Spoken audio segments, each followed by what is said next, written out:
The slap echoed louder than the music. For one strange second, nobody in that ballroom moved.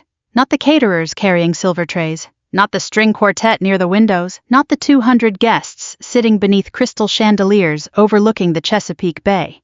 Not even me. I just stood there in my white wedding gown with my head turned sideways from the force of Daniel's hand. My future husband had slapped me in front of everyone, and his mother smiled. I still remember the smell of cigarette smoke floating through the ballroom when it happened.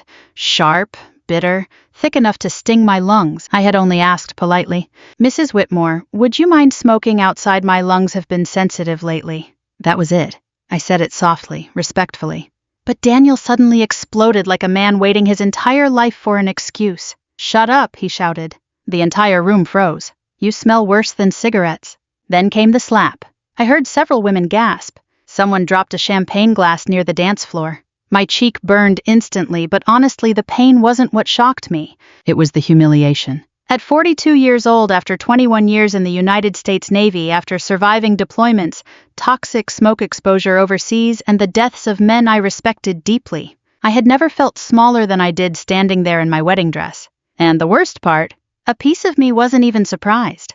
Because deep down I think I had spent the last 3 years pretending not to see who Daniel really was. 5 minutes later, the ballroom doors opened, and everything changed. But before I tell you about that moment, you need to understand how I ended up standing at that altar in the first place. My name is Rebecca Lawson.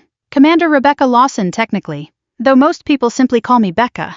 I grew up outside Norfolk, Virginia, in a modest blue-collar family.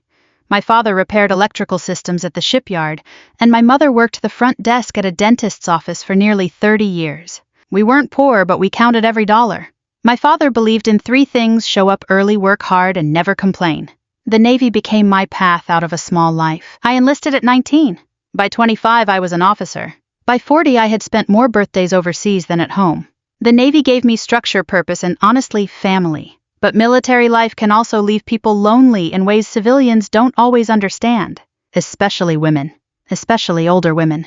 You spend decades moving from base to base while other people build homes, raise children, host backyard cookouts, and celebrate anniversaries. Meanwhile, you become very good at saying goodbye. I met Daniel Whitmore at a charity fundraiser in Annapolis 4 years before the wedding. He was handsome in that polished East Coast way. Expensive watch, confident smile, tailored Navy suit that probably cost more than my first car.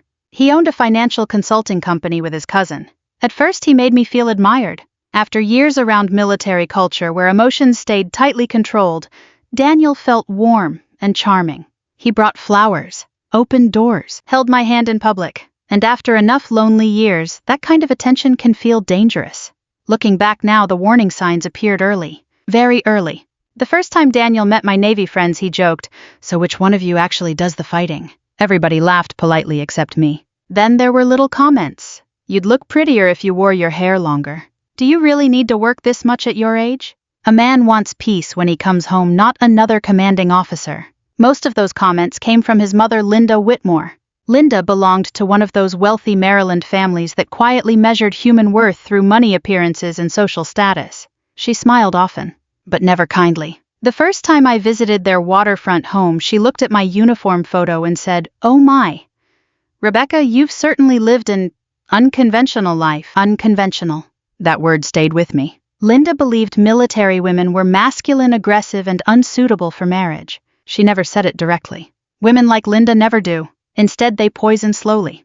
Tiny comments over dinner, passive little insults hidden inside compliments. "You're very impressive for someone with such a stressful career." Daniel has always needed softness in a woman. I just worry military life makes people emotionally hard. Daniel never defended me, not once. And somehow I kept excusing it. Because loneliness can make intelligent people tolerate things they normally wouldn't. Especially after 40. Especially after years of watching everybody else build families while you unpack another suitcase alone in another temporary apartment. By the time we became engaged, I already knew something felt wrong. But I convinced myself marriage required compromise, patience, understanding. I told myself Linda would eventually warm up to me. I told myself Daniel's temper came from stress. I told myself many lies. The wedding took place in early October at a historic waterfront hotel in Annapolis. Beautiful weather, cool breeze off the water, golden leaves drifting near the marina. Nearly 200 guests attended, including several Navy officers I had served beside for years. Most of them sat quietly toward the back, because Daniel never liked attention focused on my military career. He once told me tonight is about us, not the Navy. Still, a few came because they loved me. One of them was Admiral Thomas Avery, a respected two-star admiral nearing retirement. He had mentored me for nearly 15 years. Truthfully, he was more protective of me than Daniel ever was.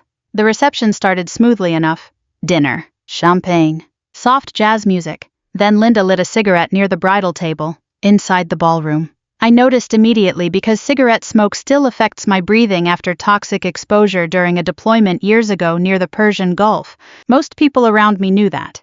Linda definitely knew. She exhaled smoke slowly while watching me, almost like a test. I tried ignoring it at first, but after several minutes my chest tightened, so I leaned forward gently and said, "Mrs. Whitmore, would you mind smoking outside? My lungs have been sensitive lately." I smiled when I said it. I truly did. Then Daniel stood up so violently his chair nearly fell backward. "Shut up," he barked. The room went silent. "You smell worse than cigarettes?" And then, the slap. I remember the taste of blood inside my mouth. I remember Linda smiling into her wine glass. I remember hearing one elderly woman whisper, "Oh my God." And then, 5 minutes later, the ballroom doors opened. 12 Navy officers walked inside wearing full dress uniforms, and behind them, Admiral Avery stepped into the room. Daniel's face turned white. The ballroom became so quiet I could hear the water outside hitting the docks below the hotel. 12 Navy officers stood near the entrance in formal dress whites, their medals catching the chandelier light. And behind them stood Admiral Thomas Avery, 6'3", silver-haired, straight posture that somehow made the entire room sit taller the second he entered. I saw several guests immediately recognize the stars on his shoulders. People who had been whispering moments earlier suddenly fell silent. Daniel's face drained of color beside me, because for the first time that evening he realized something important. He had absolutely no idea who I really was. Admiral Avery walked directly toward me without looking at anyone else. Not Daniel, not Linda, not the guests, only me. Every Navy officer in the room stood immediately. A few civilians copied them awkwardly after realizing something serious was happening. The Admiral stopped inches from me and looked carefully at the red mark forming across my cheek. His jaw tightened. "Commander Lawson," he said quietly, "are you all right?" Commander Lawson, not Rebecca, not Becca. My rank, my identity, the one thing I had spent years shrinking to protect Daniel's fragile ego. I swallowed hard before answering. "Yes, sir," but my voice shook slightly. The Admiral noticed. He always noticed. Daniel suddenly forced an uncomfortable laugh. "Admiral Avery, right?" he said, stepping forward too quickly. "I'm Daniel, Rebecca's fiancé." Was. Not fiancé. Not anymore, though I don't think any of us understood that fully yet. The Admiral turned slowly toward him. His expression stayed calm but cold. Very cold. "I'm aware of who you are," he replied. Then his eyes moved briefly toward my cheek again. That silence lasted maybe 3 seconds, but it felt like 3 hours. Behind the Admiral, I noticed Commander Elise Monroe standing near the entrance. We had served together overseas years earlier. Beside her stood Captain Raymond Brooks, one of the sharpest logistics officers I'd ever known. These weren't random guests. These were respected officers. People who had spent decades serving this country, and every one of them had just witnessed Daniel slap me. Linda finally spoke, her voice syrupy and fake. "Oh dear, I'm sure this is all just wedding stress." Nobody answered her, not even Daniel. The Admiral looked back at me. "Would you like to step outside for some air, Commander?" The truth is, at that moment I wanted to disappear. Not because of the slap, but because I suddenly saw my entire life from the outside. A 42-year-old Navy commander standing in a ballroom beside a man who had publicly humiliated her. And somehow I had almost married him. I nodded slowly. "Yes, sir." As we started walking, Daniel grabbed my wrist. Not hard, but possessively. "Rebecca," he hissed quietly, "don't make this dramatic." Something inside me shifted when he said that. Because my humiliation wasn't the problem to him. His embarrassment was. I gently pulled my hand away. And for the first time in years, I stopped trying to soothe him. The hotel balcony overlooked the harbor. Boats rocked quietly in the dark water below while cold October wind swept across the marina. Admiral Avery stood beside me near the railing. For a while neither of us spoke. Then he said softly, "I should have said something sooner." I looked at him. "What do you mean?" He folded his hands behind his back. "The way that man talks to you." I stared out at the water. "He's not always like that." The Admiral gave me a look older people recognize immediately. The look that says, please don't lie to yourself in front of me. Rebecca, he said gently, I've known you 15 years, and that was true. Thomas Avery had watched me grow from a nervous young lieutenant into a commander trusted during international evacuation operations. He knew me better than most people ever had. He knew about the deployment that damaged my lungs. Kuwait, oil fire smoke and chemical exposure after an attack near one of our temporary operational sites. I spent weeks coughing blood afterward. The Navy covered my treatments quietly, but the damage never fully disappeared. Certain smoke still triggered breathing problems, like cigarette smoke. Linda knew that. Daniel knew that too. Neither cared. You know what bothers me most, I finally whispered. The Admiral waited. I wasn't shocked when he hit me. Saying the words out loud made my stomach twist. Not shocked. Because somewhere deep inside, I think I had spent years preparing emotionally for the day Daniel's temper crossed that line.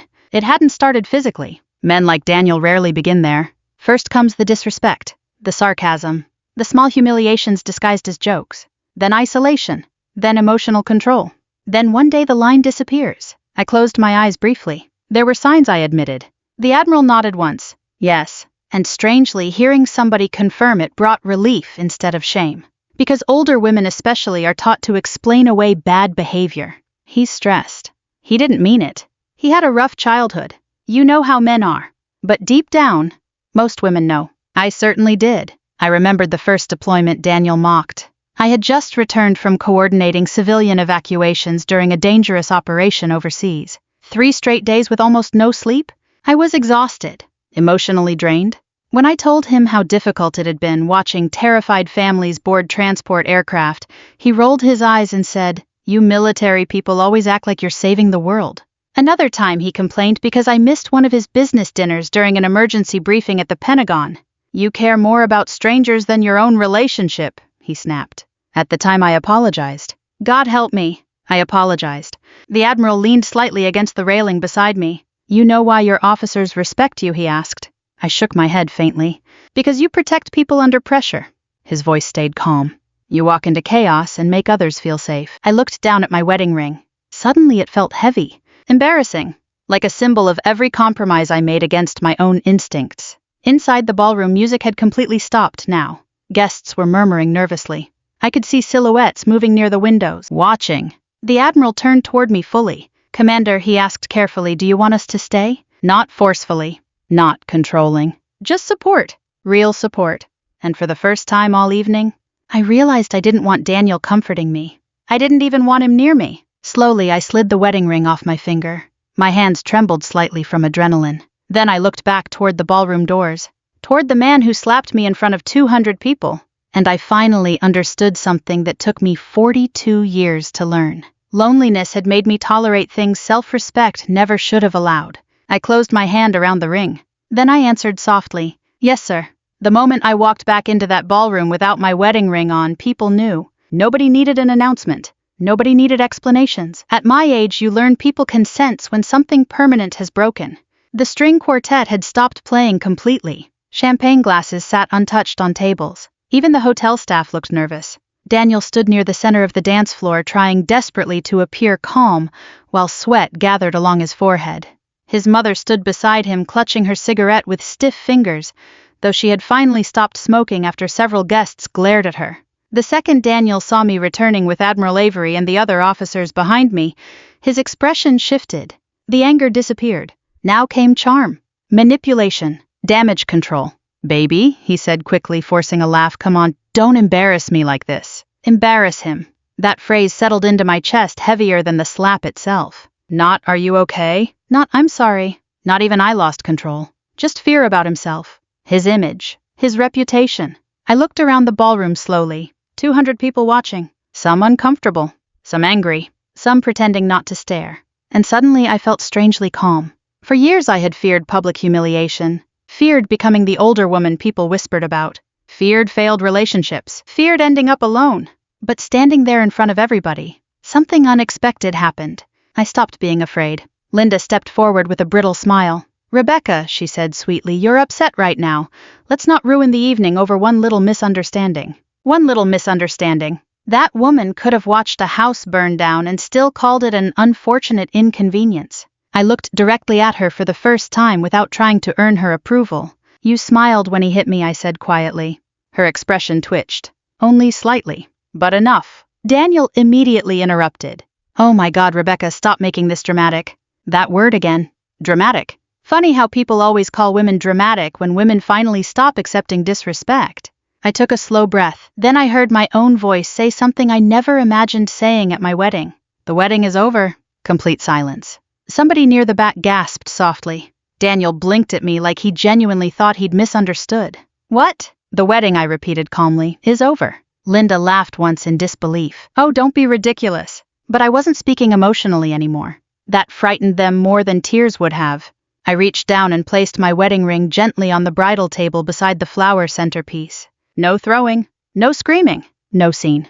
Just finality. Daniel's face darkened instantly. You're seriously doing this, he hissed. I met his eyes steadily. You slapped me in front of 200 people. You provoked me. There it was.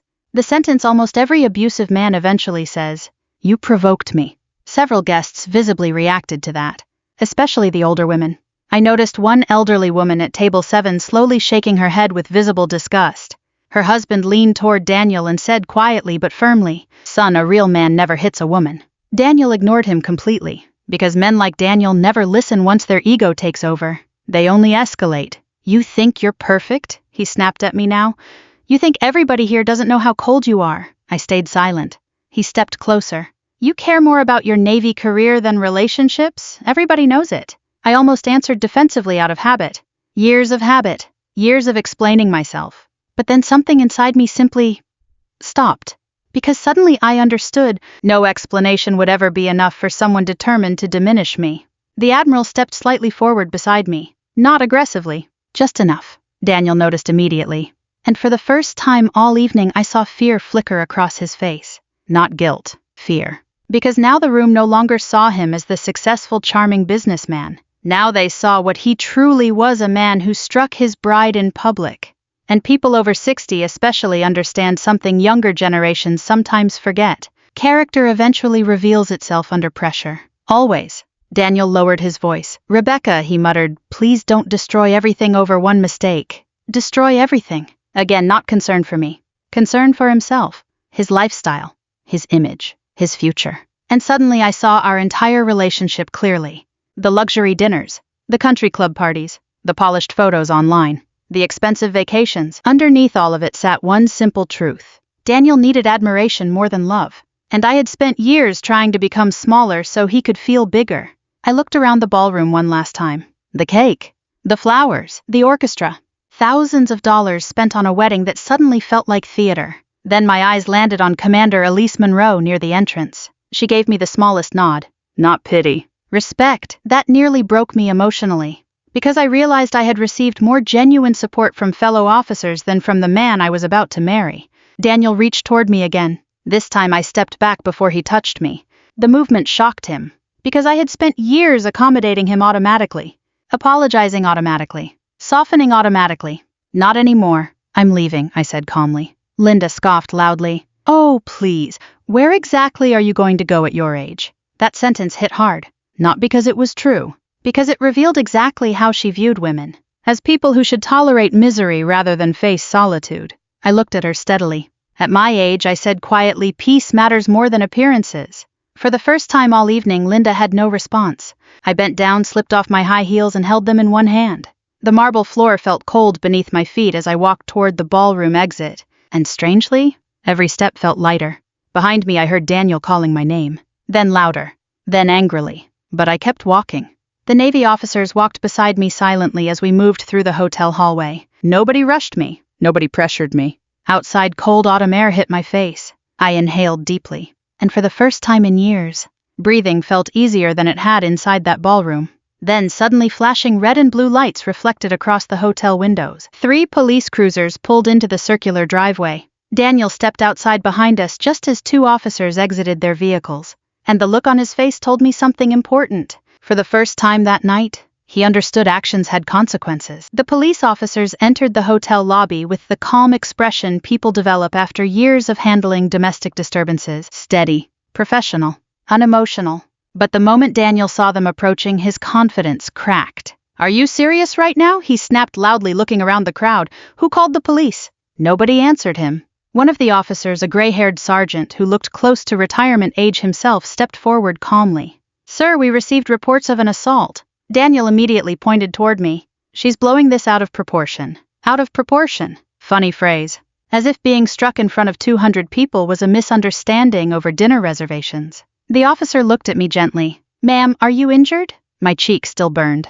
But emotionally I felt strangely detached now, almost exhausted. "I'm all right," I answered quietly. Before Daniel could speak again, a woman near the hotel entrance raised her phone.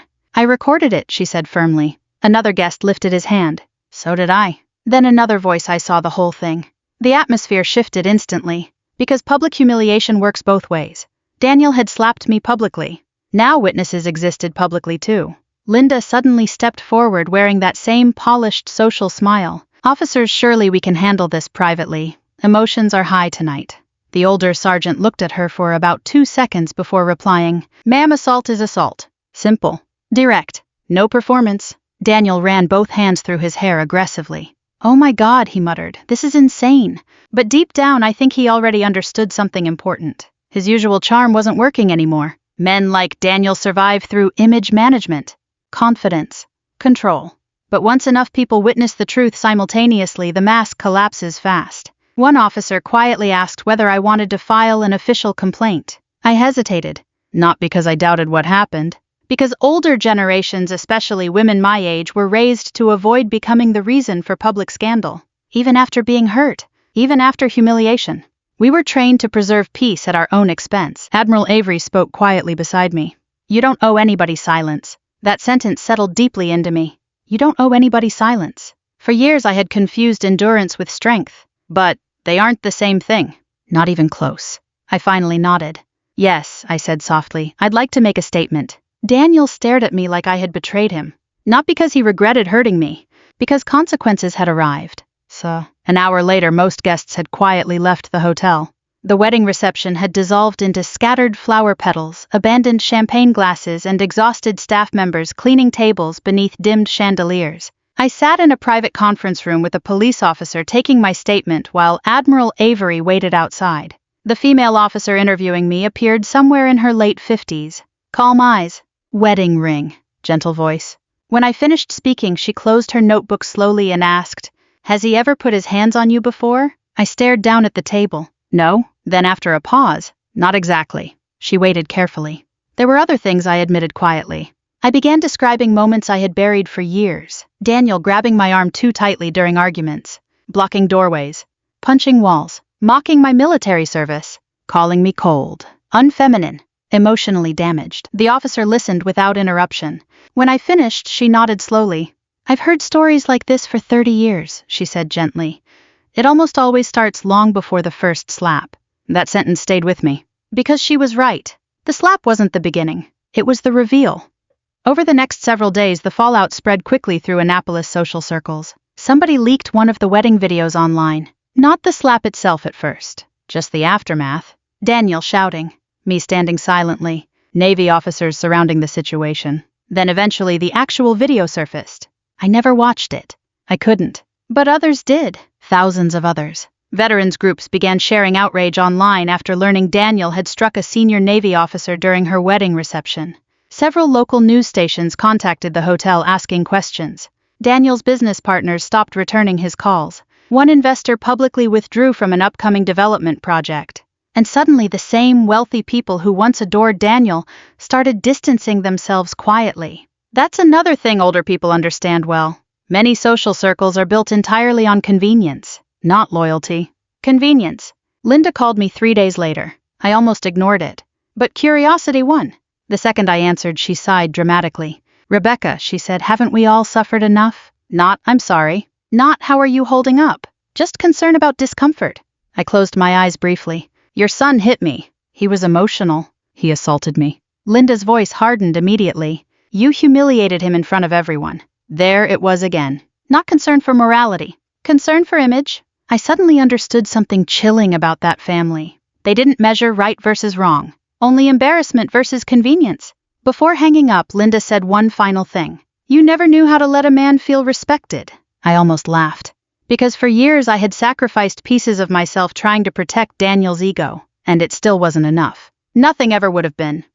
A week later, I drove to visit Margaret Holloway, retired Navy widow. 78 years old, sharp-minded, blunt. She had mentored countless younger military women over the decades, including me. Margaret lived alone in a quiet cottage outside Norfolk with an old golden retriever named Charlie sleeping near the fireplace. She poured coffee into 2 mugs while I explained everything. Not once did she interrupt. When I finally finished, she leaned back slowly in her chair. "Loneliness," she said softly, "can make strong women tolerate weak love." I stared at my coffee silently, because that sentence hit too close to the truth. Margaret studied me carefully. "You spent your whole adult life being needed," she continued. "That kind of life can make being chosen feel more important than being respected." I felt tears threaten my eyes for the first time since the wedding. Not from humiliation anymore, from recognition. She reached across the table and squeezed my hand gently. "Rebecca," she said, "peace is not loneliness." That sentence changed something inside me, because maybe I had confused the two for years. When I left Margaret's cottage that evening, the sky had already turned dark over the water. I sat inside my car for several minutes before starting the engine. Then my phone rang. "Daniel." I almost declined the call, but something told me to answer. His voice sounded different immediately, less arrogant, more desperate. "There's something you don't know," he said quietly. I frowned. "What are you talking about?" A long silence followed. Then he said, "It's about your father." I didn't speak for several seconds after Daniel mentioned my father. The line stayed quiet except for faint traffic noise somewhere behind him. "What about my father?" I finally asked. Daniel exhaled slowly. "Can we meet in person?" Every instinct told me not to. But another part of me, the same part that had spent years searching for closure in broken places, needed answers. We agreed to meet the next afternoon at a quiet seafood restaurant overlooking the marina in Annapolis. The kind of place older couples visit after church on Sundays. Simple white tablecloths, lemon water, soft Frank Sinatra playing through ceiling speakers. When I arrived, Daniel was already seated in a corner booth. And honestly, he looked terrible. Dark circles under his eyes, wrinkled shirt, no confidence, no polished businessman charm. Just a tired man watching his life unravel. For a brief moment I almost pitied him. Then I remembered his hand across my face, the humiliation, Linda smiling, and the feeling disappeared. Daniel stood awkwardly when I approached. "Thanks for coming." I sat down carefully across from him. "What about my father?" He rubbed his hands together nervously. "I didn't want to tell you this before the wedding." "Tell me what?" He hesitated, then finally said, "Linda hired a private investigator after we got engaged." I stared at him. My stomach tightened immediately. "She became obsessed with your family background," he continued quietly. "She thought your father had hidden debts or gambling problems." I felt anger rise slowly through my chest. "My father worked 38 years in a shipyard," I said coldly. "He died with less than $500 in his checking account." "I know. Then why investigate him?" Daniel looked down at the table. "Because my mother believes poor people are dangerous." The sentence didn't even shock me anymore. It simply confirmed everything I already knew. Daniel swallowed hard. "The investigator found medical records from years ago." I frowned slightly. "What records?" He looked genuinely uncomfortable now. "Your father knew your lung damage was getting worse after your deployment." My chest tightened. "What are you talking about?" Daniel leaned forward carefully. "He tried contacting specialists before he died." I stared at him silently, because suddenly memories returned. My father insisting I stop ignoring my coughing. My father asking questions about military hospitals. My father sounding worried during phone calls I barely had time to answer. At the time I thought he was simply being protective. But apparently, it was more than that, Daniel continued quietly. "He spent most of his retirement savings trying to find treatment options for you." I looked away toward the harbor windows. My father had died 3 years earlier from a heart attack. We never got to have one final meaningful conversation. Military life stole too many of those chances. I swallowed carefully. "Why are you telling me this now?" Daniel's answer came too quickly. "Because I don't want you thinking I'm a monster." There it was. Not remorse. Self-preservation. Again. I looked back at him steadily. "You slapped me in public." His jaw tightened. "You humiliated my mother." I almost laughed at the insanity of that sentence. I asked her not to smoke near my damaged lungs. "She's old-fashioned." "She's cruel." Daniel's eyes hardened slightly. "You always hated her." "No," I said calmly. "I spent years trying to earn approval she never intended to give." That shut him up briefly. The waitress arrived with coffee neither of us touched. Outside sailboats drifted quietly through gray afternoon water. Finally, Daniel leaned back heavily. You know what your problem is, Rebecca? I almost smiled. There it was. The real Daniel returning. My problem. You make people feel small. The sentence lingered between us. And suddenly, I understood him completely. Not just his anger, his resentment, his insecurity, everything. Daniel had never truly loved my strength. He loved being associated with it. The uniform, the status, the discipline, the admiration people showed me. But privately, my accomplishments made him feel inadequate. You know what's ironic? I asked quietly. He frowned. I spent years making myself smaller so you could feel bigger. Daniel looked away immediately, because he knew it was true. I continued softly. I apologized for my career, my deployments, my responsibilities, my schedule, my promotions. You were never home, he muttered defensively. I was serving my country. You always chose work first. That sentence used to hurt me deeply. Not anymore. Because older age brings clarity, younger people sometimes lack. People who truly love you don't punish you for your purpose. They honor it. Daniel suddenly leaned forward again. You think another man's going to want this life? He asked bitterly. A woman in her 40s with health problems and military baggage. For years, words like that would have shattered me. Not now, because something inside me had fundamentally changed since the wedding. I no longer feared being alone more than being disrespected. And that changes everything. I stood slowly from the booth. Daniel looked startled. That's it? He asked. I nodded calmly. Yes. You're just walking away. I looked down at him quietly. You already walked away the moment you raised your hand. For once he had no clever response. No manipulation. No charm. Just silence. I left money on the table for my untouched coffee and walked toward the exit. But before I reached the door, Daniel called after me one last time. Rebecca. I turned slightly. And for the first time since I met him, he looked small. Not financially. Not socially. Spiritually. Emotionally. Just small. I did love you, he said quietly. I believed he thought that was true. But love without respect eventually becomes possession. And possession becomes resentment. I gave him a small nod. Then I walked out into the cold harbor air without looking back. Over the following weeks, the consequences continued spreading through Daniel's life. Several investors pulled out of his business ventures completely. The wedding video kept circulating online. Not viral nationwide, but enough. Enough for local damage, enough for whispers at country clubs, enough for people to quietly avoid invitations involving the Whitmore family. 2 former employees even contacted investigators regarding questionable financial practices tied to Daniel's company. Apparently, public exposure has a way of loosening old secrets. Linda reportedly blamed me for all of it. Of course she did. People like Linda never see consequences as the result of behavior, only betrayal. But strangely, none of it brought me satisfaction. Not real satisfaction. Because revenge, I learned, is rarely as healing as freedom. And freedom finally began arriving quietly in my life. Then one afternoon, nearly a month after the wedding disaster, I received a formal envelope from the Navy. Inside was an invitation. A retirement ceremony. Mine. After 21 years of service, the Navy planned to honor my career publicly in Norfolk. I stared at the invitation for a long time. And honestly, part of me considered not going at all. I almost didn't attend my own retirement ceremony. That probably sounds strange after spending 21 years in the Navy, but the truth is, I was tired. Not physically. Spiritually.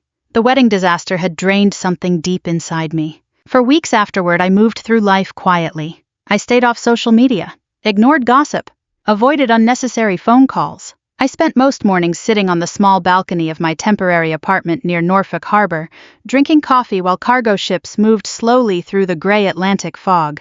And for the first time in decades, silence no longer frightened me. It comforted me. That realization alone changed my life, because for years I had mistaken noise for love, attention for connection, endurance for loyalty. The retirement ceremony was scheduled for a Friday afternoon at Naval Station Norfolk. Simple, traditional, respectful. Exactly the kind of ceremony older military officers appreciate. No unnecessary spectacle, just honor. I almost called to cancel twice that week. Part of me didn't feel worthy anymore after everything that happened. Funny how humiliation works. Even when somebody else hurts you, shame still tries attaching itself to your identity. But on the morning of the ceremony, I received a voicemail from Admiral Avery. Commander Lawson, he said warmly, you showed up for this country for 21 years. Let the Navy show up for you today. So I went. The October air carried that crisp coastal chill Virginia gets near the water. I wore my full-dress white uniform carefully for what would likely be the last official time. Every ribbon, every medal, every insignia polished perfectly. When I looked in the mirror before leaving home, I barely recognized myself. Not because I looked weak, because I finally looked honest. No pretending, no shrinking, no apologizing. Just me. The ceremony took place inside a modest naval auditorium overlooking the base. Rows of chairs slowly filled with officers, sailors, retired veterans, civilian staff, and a few close friends. Commander Elise Monroe sat near the front. Margaret Holloway came too, walking slowly with a cane beside her golden retriever service dog. Even seeing her there nearly brought tears to my eyes. And then something unexpected happened. People kept approaching me. Young officers, junior sailors, women especially, one after another. A lieutenant shook my hand and said, "You were the first female commander I ever saw leading overseas operations." A young communications officer quietly admitted, "You made me stay in the Navy when I thought I couldn't handle it anymore." Another woman said, "Thank you for proving women don't have to become smaller to lead." I stood there speechless, because for weeks I had focused only on what I lost. The marriage, the illusion, the future I thought I wanted. But I forgot something important. My life had mattered long before Daniel Whitmore entered it, and it would continue mattering after him too. The ceremony itself remained beautifully simple. Admiral Avery delivered the official remarks. He spoke about service, sacrifice, leadership under pressure. Then unexpectedly he paused and looked directly toward me. "There are officers who perform their duties," he said calmly. "And then there are officers who quietly carry other people through difficult seasons of life." The room stayed completely silent. Commander Rebecca Lawson spent 21 years protecting people under pressure without ever asking for recognition. I lowered my eyes briefly, because after everything that happened, being seen kindly again felt overwhelming. The Admiral continued, "She represents something increasingly rare in this world, steady character." That sentence hit me harder than I expected. Steady character. Not perfection, not toughness, not achievement. Character. The audience stood for applause when the ceremony ended. Long, warm, sincere. And suddenly I realized something beautiful. The slap at my wedding had not destroyed my dignity. It revealed who never deserved access to it. A few months later, my life looked very different. Quieter. Smaller in some ways. Better in others. I bought a modest little waterfront cottage outside Norfolk with pale blue shutters and an old wooden porch facing the bay. Nothing extravagant. Just peaceful. I planted tomatoes in the backyard. Started taking slow evening walks again. Sometimes I sat near the marina for hours simply watching gulls circle above the water. No chaos. No criticism. No tension waiting beneath conversations. Just peace. And after years inside military structures and emotionally exhausting relationships, peace felt almost sacred. Daniel tried contacting me twice after the retirement ceremony. I never answered. Not from anger, from closure. There was nothing left to discuss. I later heard his business continued struggling after several investigations into financial misconduct expanded. Linda apparently blamed everyone except herself. But honestly, I stopped caring. That surprised me most of all, because true healing begins the moment revenge stops feeling important. I still think about that wedding sometimes, the music stopping, the slap, the humiliation, the stunned faces around the ballroom. But strangely, those memories no longer feel like the ending of my story. They feel like the beginning of my freedom. And maybe that's the lesson I carry forward now. Sometimes life humiliates us